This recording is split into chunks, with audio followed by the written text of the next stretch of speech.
청취자 여러분 안녕하십니까. YTN 라디오 수도권 투데이 장원석입니다. 올해 1월 1일부터 개정된 산업재해 보험법이 적용됐습니다. 따라서 출퇴근하면서 발생하는 사고에 대해 산업재해로 인정되는 범위가 늘어난 건데요. 잠시 뒤 투데이 포커스에서는 근로복지공단 관계자 연결해서 개정된 산재보험법에 대해 알아보겠습니다.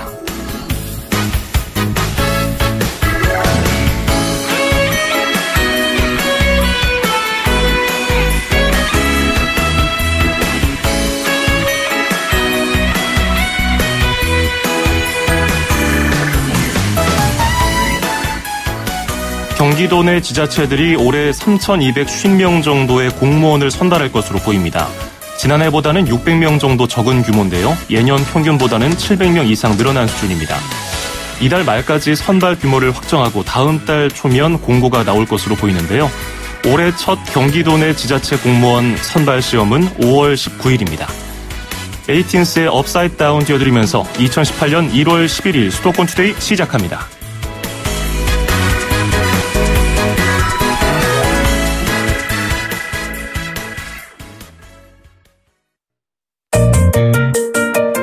음악과 수도권 뉴스가 한방에 수도권 전문 방송 수도권 투데이.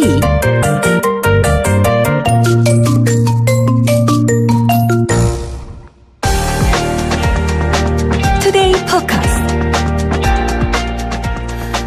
올해 1월 1일부터 개정된 산업재해 보험법이 적용되기 시작했습니다. 기존에는 회사에서 제공하는 교통수단에 대해서만 출퇴근 시 산재를 인정했는데 인정 범위가 넓어졌습니다. 이 개정된 법에 따라서 올해 들어 첫 출퇴근 산업재해 인정 사례도 있었습니다. 관련 내용 알아보겠습니다. 근로복지공단의 정광엄 산재보상국장 전화 연결되어 있습니다. 국장님 안녕하세요. 네, 안녕하십니까. 정광엄입니다. 예. 이 개정된 산업재해보상보험이 올해부터 이제 시행이 됐는데요. 네. 이 출퇴근 재해 인정 지침을 두고서 아주 오랜 기간 동안 논란도 있었고 논의도 있었죠. 그렇습니다. 지난해 9월에 산재보험법이 국회를 통과하고 관련된 대통령령이 12월에 통과를 하긴 했지만 이 산재보험법 출퇴근재해 인정 범위 확대에 관해서는 이미 확대될 것으로 예상된 지가 오래됐기 때문에 예. 우리 공단이 지난 2월부터 TF를 꾸려서 외국 사례도 연구하고 각계의 의견도 청취하고 고용노동부와 협의도 하고 하면서 내부 논의도 여러 차례 거치면서 장기간 동안에 거쳐서 지침을 만들어 왔습니다. 예. 공무원들은 그 공무원 연금법을 적용받기 때문에 직장에서 마련한 통근버스를 타지 않고 뭐 개인적으로 이용하는 버스를 탄다든지 하다가 부상을 당하면 산재가 인정이 됐었잖아요. 그렇습니다. 예. 그런데 이제 일반 직장인들도 이번에 산재 범위가 좀 늘어난다는 건데, 뭐 통근 버스를 탄 근로자는 산재 적용을 받았지만 일반 자신이 이용하는 뭐 버스라든지 뭐 지하철을 이용하다가 사고가 났을 때 그런 근로자들은 산재 적용이 안 돼서 뭐 형평성에서 어긋난다는 헌법재판소 해석도 있었고요. 네. 그래서 이제 인정 범위가 늘어나는 건데 구체적으로 어떤 내용이 포함되어 있습니까? 이게 이제 과거에는 회사가 제공한 통근버스를 타고 출퇴근하다가 사고 나면 산재로 인정되고 그 외에는 인정되지 않았기 때문에 예. 공무원이나 사립학교 교원들은 회사에서 제공하지 않고 본인이 스스로 다니는 경우도 인정됐는데 그거하고 형평에 맞지 않다. 평등 원칙에 위반된다. 이게 헌법재판소의 결정이었고, 예. 그래서 그 결정을 반영한 산재보험법 개정이 지난해 이루어진 것입니다. 예. 그래서 이제 확대하는 것은 회사 통근버스가 아니더라도 본인이 출퇴근을 하는 과정에서 사고가 나면 그 전체를 보호하는 방향으로 법이 개정됐습니다.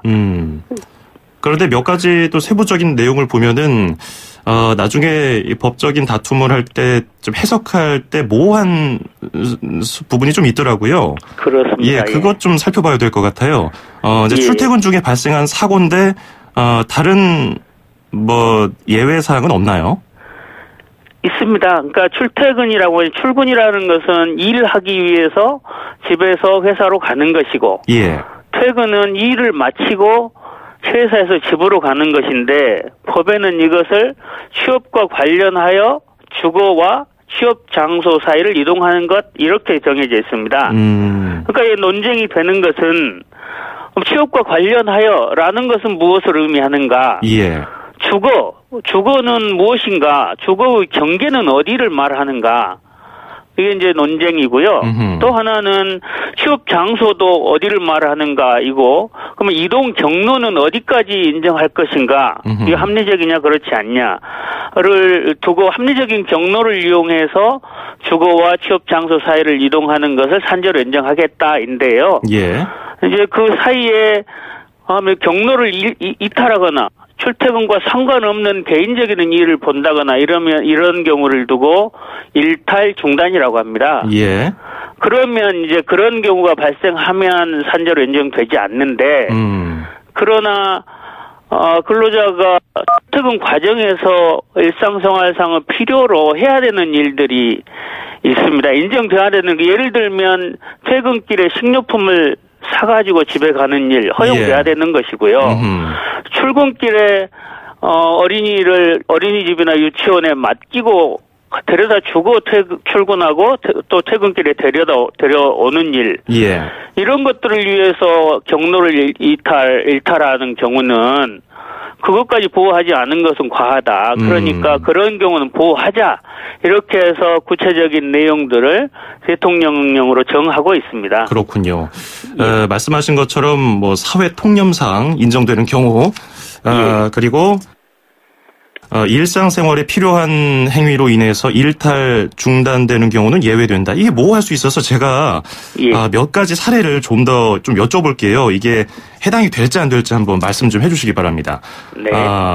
이제 출근을 하다가 점심에 이제 도시락으로 먹을 음식을 사러 대형마트를 들르다가 사고가 나면은 이건 산재 인정될까요?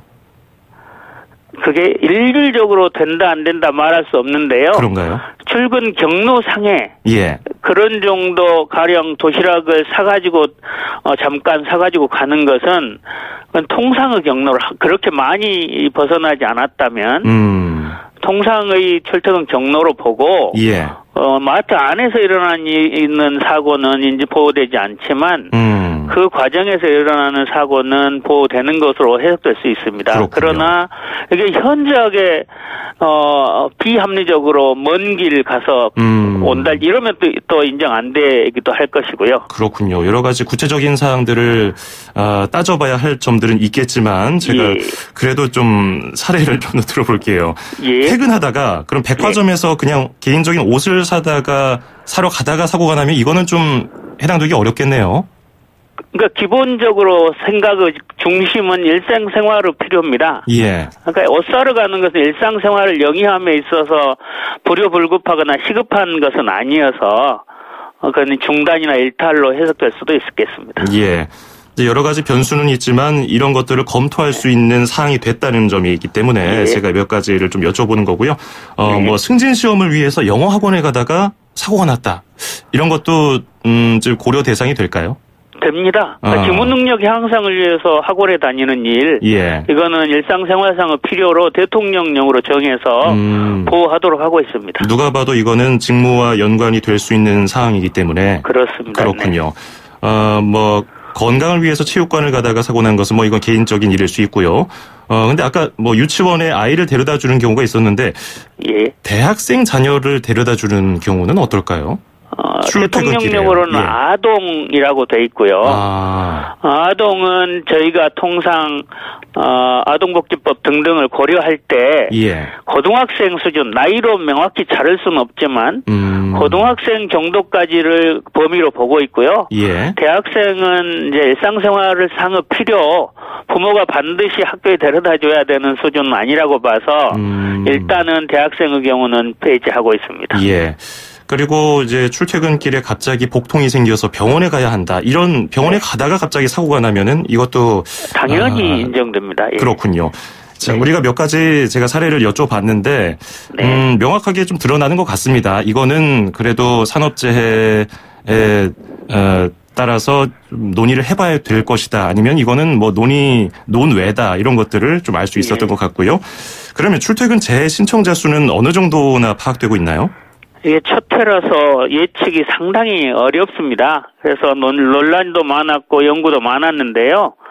우선 객관적으로 좀 나온 근거는 2015년에 고용노동부에서 연구 영역을 했는데 예. 거기에서 나온 이제 재발생은 한 9만 4천 건 정도로 예측했습니다. 예.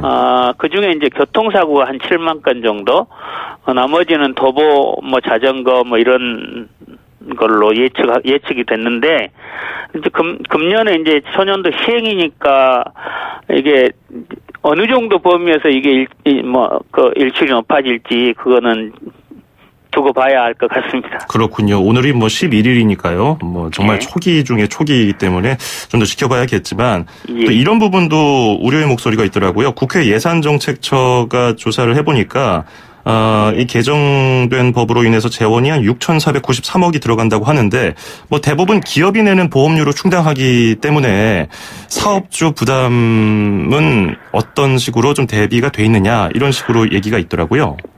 좀 예, 개정된 이후에 산재보험, 늘어날까요?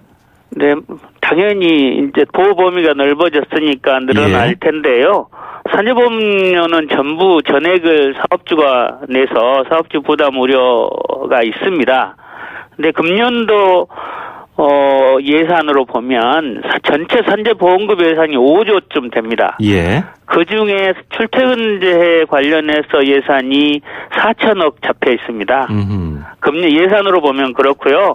보험료율에 반영해서 징수하는데 금년도 노동부 장관이 고시한 보험료율은 통분제의 경우는 1.5, 1000분의 1.5입니다. 그러니까 1,000원 근로자 보수 1,000원당 15원 정도를 사업주가 이제 산재보험료로 부담하도록 하고 있습니다. 예.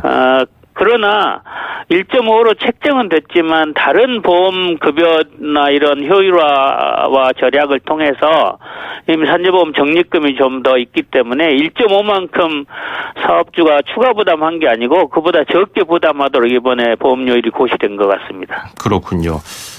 물론 뭐 그런 분들이 없어야겠지만 일부 뭐 도덕적 해이를 우려하는 분들도 계시는데요. 이런 것들이 없도록 또 철저하게 관리 감독이 있어야겠고요. 그리고 저희가 아주 주목하고 있는 것은 그 부분입니다. 그렇죠. 예, 사업장 밖에서 일어나는 사고여서 부정수급 요인이 큰 사고입니다. 그래서 저희가 체크리스트도 많이 만들고 유관기관 정보도 많이 활용해서 부정수급을 최소화하려는 노력도 함께 하고 있습니다. 억울하게 보상을 못 받는 분들도 없어야겠지만 또 억울하게 또 사업주들이 이런 지출을 하면 안 되니까요. 그렇습니다. 자, 그리고 지난 9일에 이제 출퇴근 산재 범위가 확대된 이후에 첫 사례가 나왔죠. 네, 그렇습니다. 대구에서 나왔는데요. 예. 대구에서 철야 근무를 하는 근로자인데 철야 근무를 마치고 아침에 퇴근하다가 버스 타러 가는 중에 길거리에 나와 있는 돌부리에 걸려 넘어지면서 오른팔에 골절상을 입은 사례가 있었습니다. 그러면 어떤 보상을 받습니까? 그런 이제 산재로 인정되면 전체 근로자에게는 치료비 전액을 지급하고요. 두 번째는 그것 때문에 치료받느라고 일하지 못한 기간에 대해서 자기 임금의 70%에 해당하는 휴업급여를 지급합니다. 그런데 이 자기 임금의 70%가 최저임금 금년도 같으면 75,030원인데요. 7,530원인데 그 최저임금이 1일분은 8시간분을 합니다. 그렇게 하면 6240원인데 자기 평균임금의 70%가 6240원보다 못하면 최소 6240원의 휴업급여를 지급하고요. 치료가 끝나고 장애가 남으면 장애 정도에 따라서 장애급여를 또 받을 수 있습니다. 그러면 이제 출퇴근을 포함해서 업무상 재해를 입은 분들이 산재를 신청하려고 하면은 어떤 것들을 좀 고려해야 될까요? 산재 신청은 어렵지 않고요. 굉장히 쉬운데 어렵게 느껴지는 측면이 있어서 저희가 많은 노력을 하고 있습니다. 우선 출퇴근 사고는 상대방이 있는 사고가 많고 자동차 보험 사고가 있어서 자동차 보험과 관계도 있고 해서 복잡할 수 있지만 산재 신청을 먼저 좀 해주시면 저희가 자동차 보험과 관계도 잘 정리해서 제 노동자가 충분히 권리를 받을 수 있도록 해 나가겠습니다. 산재 신청은 사실은 요양급여 신청서를 우리 공단 홈페이지에 다운받아서 그걸 적어서 내면 되는데 근데 그 내는 것이 가장 쉬운 것은 지금 치료받고 있는 의료기관에 좀 제출을 해주라고 하면 의료기관이 우리 공단하고 토탈 서비스라고 전산 연계가 되어 있습니다. 그 병원에서 작성해서 전산으로 제출하면 그만이어서 그리고 병원에서 그렇게 해주면 우리 공단이 그에 대한 수가를 지급하기 때문에 제 노동자는 그 산재로 처리해 달라는 요청만 하면 언제든지 할 수 있고요. 우리 그렇지 않고 우리 공단에 전화 1588-0075입니다.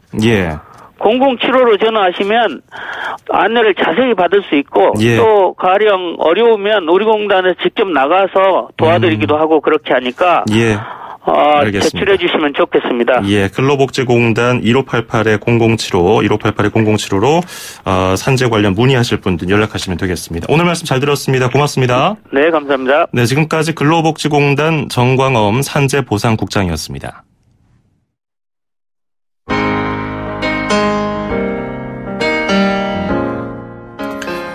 코모도스의 이지 듣고요. 2부에서 뵙죠.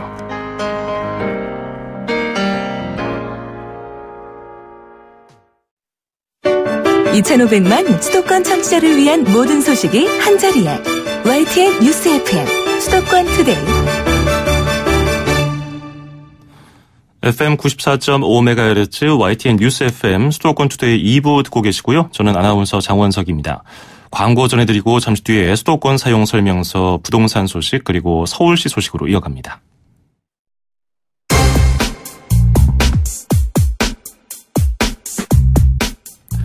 네, 목요일에 만나는 수도권 사용 설명서 시간입니다. 부동산 114 리서치 센터 하명진 센터장 연결하겠습니다. 센터장님 안녕하세요. 네, 안녕하세요. 올해 또 여러 가지 바뀌는 것들이 많습니다. 바쁘실 텐데 새해 복 먼저 많이 받으시고요. 새해 복 많이 받으시죠. 올해도 좀 잘 부탁드리겠습니다.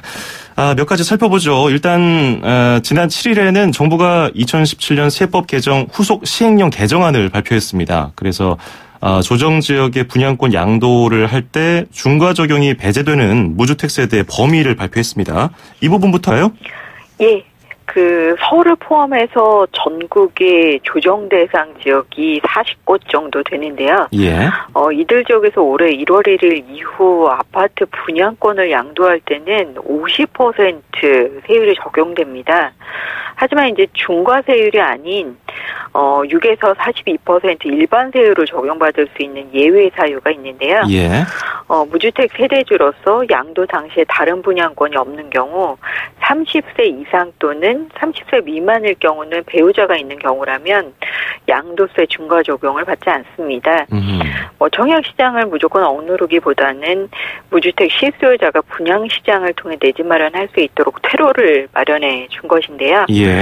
청약 가점제 확대 시행으로 무주택 실수요자의 분양시장 당첨 확률이 높은 데다가 이번에 세금 부담도 다소 덜게 됐기 때문에 인기 지역의 청약 열기는 올해도 이어질 것으로 판단이 되고 있습니다. 그렇군요.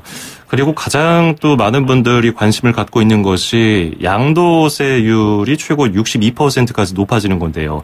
4월 1일부터 다주택자는 조정 대상 지역 내 주택 양도를 할 때 양도소득세 추가과세가 말씀드린 것처럼 있는데 이제 중과를 적용받지 않는 예외 사유도 있죠. 예, 분양권과 마찬가지로 이제 다주택자의 경우에도 조정 지역에서 올해 4월부터 주택을 팔 경우에는 최대 20%, 2주택자는 10%포인트, 3주택자 이상자는 20%의 세율을, 기본 세율을 붙여서 중과되게 되는데요. 이번에 예외 사례를 정부가 발표를 했습니다. 예. 우선 조정지역 3주택 이상자의 중과제외 주택부터 말씀을 드리면, 수도권 광역시 세종시 외에, 이외에, 예를 들어 지방지역 같은 경우죠. 3억 원 이하 주택 같은 경우는 중과 적용해서 배제되게 되고요. 그리고 중공공임대주택을 등록해서 8년 이상 장기 임대한 주택이라든지 10년 이상 운영한 장기 사원용 주택, 그리고 이제 부모님께 상속받은 주택이라든지 조세특례법상 감면 대상인 미분양이라든지 신축주택 같은 경우는 중과 대상에서 제외되기 때문에 이런 내용들을 잘 살펴보시고 매각할 때 세금 계산을 하셔야 될 것 같습니다. 예. 조정지역 2주택자 이상의 양도세 중과제외 주택도 예외 사유가 있는데 이 부분은 네. 어떨까요? 여기 이 부분도 좀 종류가 많습니다. 예. 2주택자는 기본 세율을 10%포인트, 그러니까 최대한 52% 세율을 적용받게 되는데, 예. 예를 들어 취약이라든지 근무상 형편, 그리고 질병이나 요양 등으로 사실 이제 수도권 밖에 이제 나는 다른 시군구 소재 주택으로 이동한다든지, 또는 이제 혼인을 하셔가지고 합가를 하게 돼서 5년 안에 이제 어쨌든 기존 주택을 파는 경우라든지, 또는 부모님을 모시는 목적에서 부모님과 합가했을 때 1가구 2주택이 된 경우라면 10년 이내에 양도하면 이 경우도 중과를 피할 수 있겠고요. 소송이 진행 중인 주택이라든지 소송 결과에 따라서 취득한 주택도 마찬가지입니다. 그리고 대개는 이사나 일시적인 목적하에 1가구 2주택이 되시는 경우가 있어요. 예를 들어 집을 새로 파는데 기존 집이 안 팔리는 경우가 있을 수도 있잖아요. 예. 이럴 때는 신규로 매입한 이후에 이제 중복 적용되는 기간이 만약 3년 이내라면 기존 주택의 비과세 요건을 채웠다면 최대 52% 양도세율을 적용받지 않고도 조정지역에서 주택을 매각할 수 있다는 점이 있기 때문에 이런 부분들을 꼼꼼하게 살피실 필요가 있겠습니다. 그렇네요.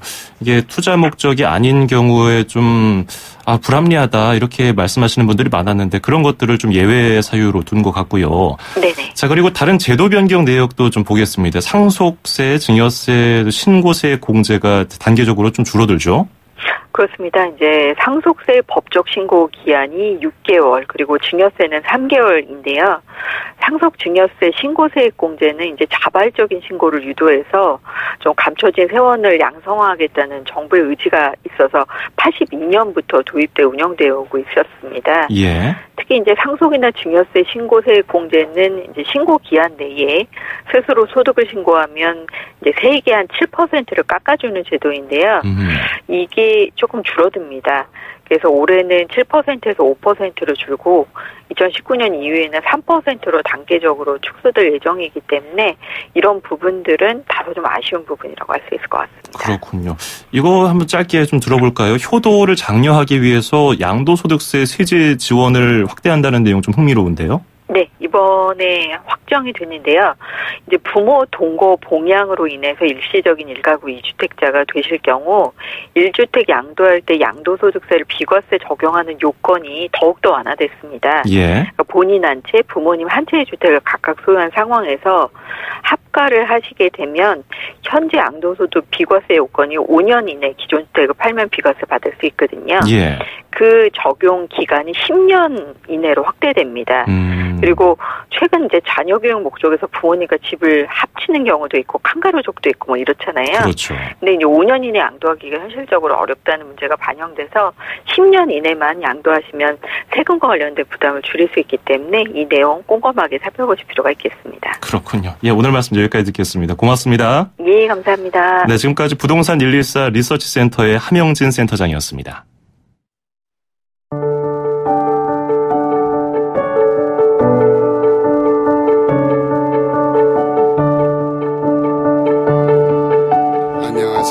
치매를 앓고 계신 어머니를 위해 매 끼니 요리를 해온 아들 정성기입니다.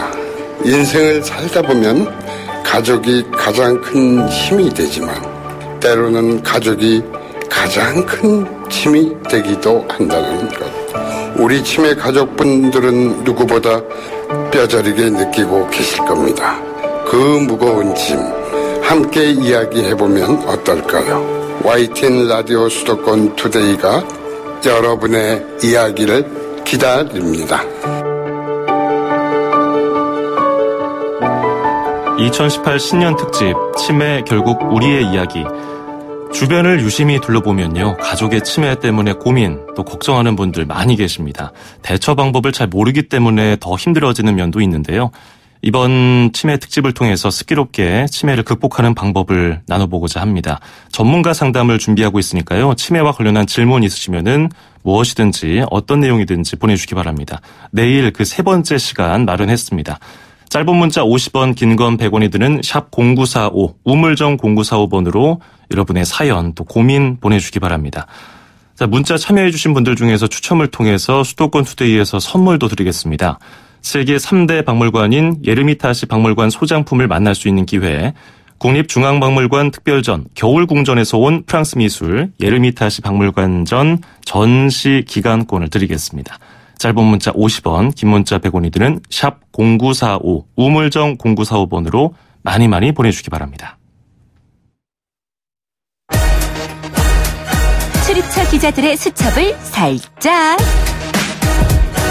가장 빠른 수도권 소식을 전해드립니다. 여기는 출입처입니다. 출입처로 가보는 시간, 오늘은 서울시청으로 가보겠습니다. YTN 유튜건 기자 연결되어 있습니다. 안녕하세요.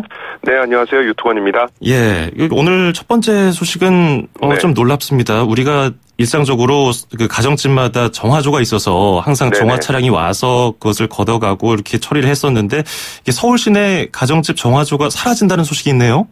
네, 뭐 당장은 아니고요. 단계적으로 하겠다는 얘기인데요. 일단 그 서울 시내에 정화조가 본격적으로 설치된 게 그 1970년대 그리고 1980년대입니다. 당시에는 그 하수도 설치나 그 하수 처리를 위한 기술 수준이 낮아서요. 분뇨까지 처리를 못했는데 그래서 말씀하신 대로 가정집마다 그 별도로 정화조를 만들어서 1차로 처리한 뒤에 그러니까 걸러낸 뒤에 하수도로 흘려보냈습니다. 예. 현재 그 서울 시내 가정집의 정화조가 뭐 60만 개 정도라고 하는데요. 근데 이 정화조가 그 관리 비용도 비용이지만 그 악취가 심해서 민원이 끊이지 않고 있습니다. 그래서 말씀하신 대로 서울시가 아예 그 이 정화조를 없애는 방안을 단계적으로 추진하기로 했습니다.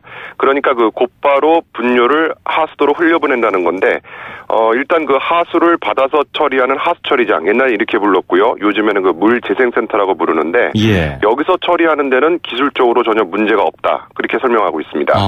유튜건 기자가 이게 바로 이게 처리가 되는 것은 아니고 바로 시행되는 것은 아니라고 말씀하셨는데 네네. 그 이유가 하수도 때문인가요? 하수 처리장, 그렇죠. 그 물재생센터는 괜찮고. 물재생센터에서는 문제가 없는데 말씀하신 대로 그 70년대, 80년대에 설치된 하수관이 워낙 낡아서요. 그 분뇨를 물재생센터까지 이동시키는 과정에서 그 여러 문제가 발생할 수 있습니다. 그래서 서울시가 일단 그 광진구와 성동구 일부 지역에 그 시범적으로 차세대 하수도를 설치한 뒤에요. 2023년 이후에 그 결과를 보면서 단계적으로 확대해 나가겠다고 밝혔습니다. 비용은 일단 연간 그 3천억 원이 들 것으로 예상하고 있습니다. 그렇군요. 정화조가 사라지면은 분뇨 처리 비용도 안 들고 민원이 많았던 악취도 좀 사라질 것 같은데, 네네. 근데 이게 또 다른 역할도 하네요. 차세대 하수도를 구축한다면은 여기다가 음식물 쓰레기도 같이 버릴 수 있다고요? 네, 일단은 그 서울시가 그런 방향으로 계획을 하고 있습니다. 예. 음식물 쓰레기를 그 지금처럼 그 따로 봉투에 담아서 버리지 않고요.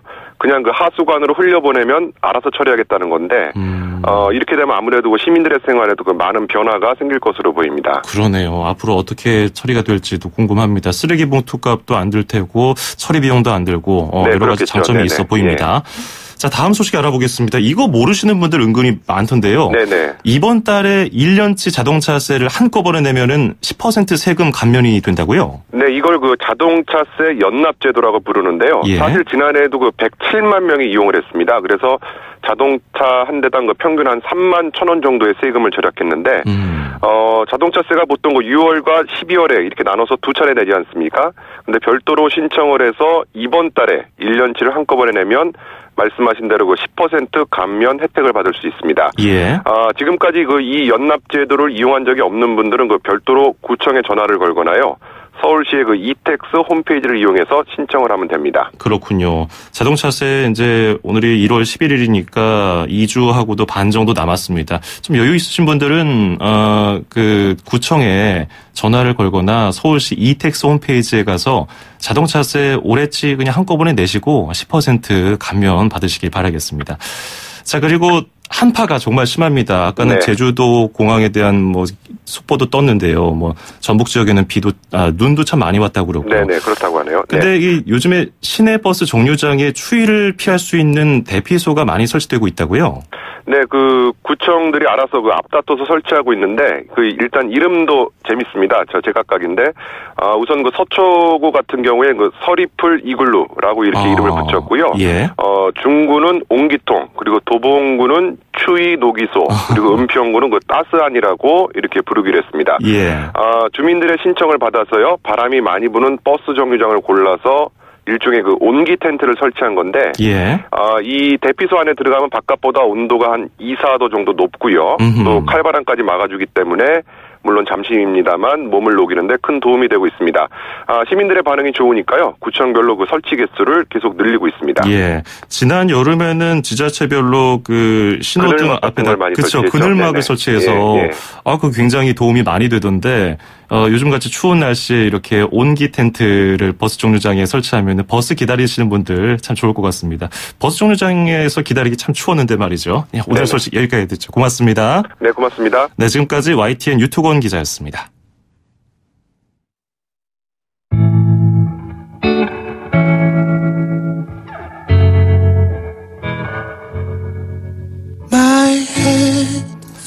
(목소리) 1월 11일 수도권 투데이 오늘 준비한 소식은 여기까지입니다. 끝으로 샘 스미스의 팔라스 띄워드리면서 저는 인사드리겠습니다.